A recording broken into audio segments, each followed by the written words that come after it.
The story of Nina Tucker isn't just a sad moment in Fullmetal Alchemist. It's the moment the show looks you in the eye and tells you that the world is a cruel, unforgiving place. To understand why it hits so hard, you have to look at the setup. When Edward and Alphonse Elric first meet Nina, she is the physical embodiment of everything they've lost. She's a sweet, innocent young girl with a giant, goofy dog named Alexander.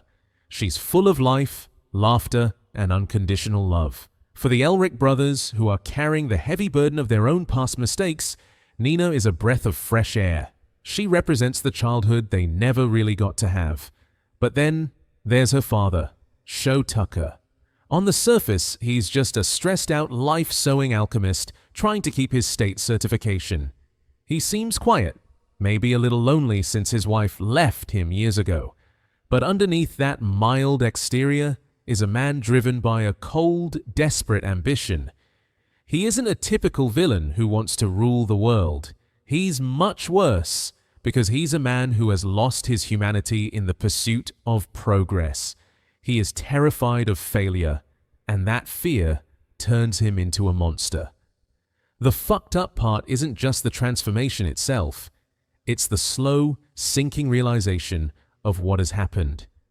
When Ed and Al walk back into that dark, quiet house, the atmosphere has completely shifted. The joy is gone. They find a creature, a chimera, sitting in the shadows. It looks wrong. It feels wrong. And then it speaks. It utters that one word that has become a permanent scar on the hearts of anime fans. Edward. In that second, the floor drops out from under you.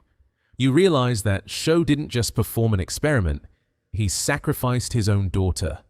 He took the two things that loved him most in the world, his child and his dog, and stitched them together into a miserable, pained existence just to keep his job. He didn't see Nina as a daughter, he saw her as material. What makes it truly haunting is Nina's reaction, even after the change. Even as a monster, she still has the heart of that little girl. She doesn't hate her father, she doesn't want revenge, she just wants to play. When Edward starts beating Shou in a blind rage, the Nina Chimera actually tries to stop him. She's still trying to protect the man who destroyed her. It's a level of tragedy that's hard to wrap your head around because it shows how pure her love was, which only makes Shou's betrayal more disgusting. The aftermath is just as bleak. There is no magical fix.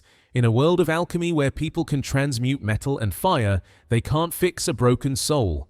When Scar eventually finds her and ends her life to mercy kill her, it feels like the only kindness she's been shown in days. The image of her blood splashed against the alley wall is the final period on a sentence that no one wanted to read. It changes the Elric brothers forever. It teaches them, and the audience, that some things are truly irreversible, and that the most dangerous monsters aren't the ones with claws and fangs, but the ones who look like a tired father sitting behind a desk.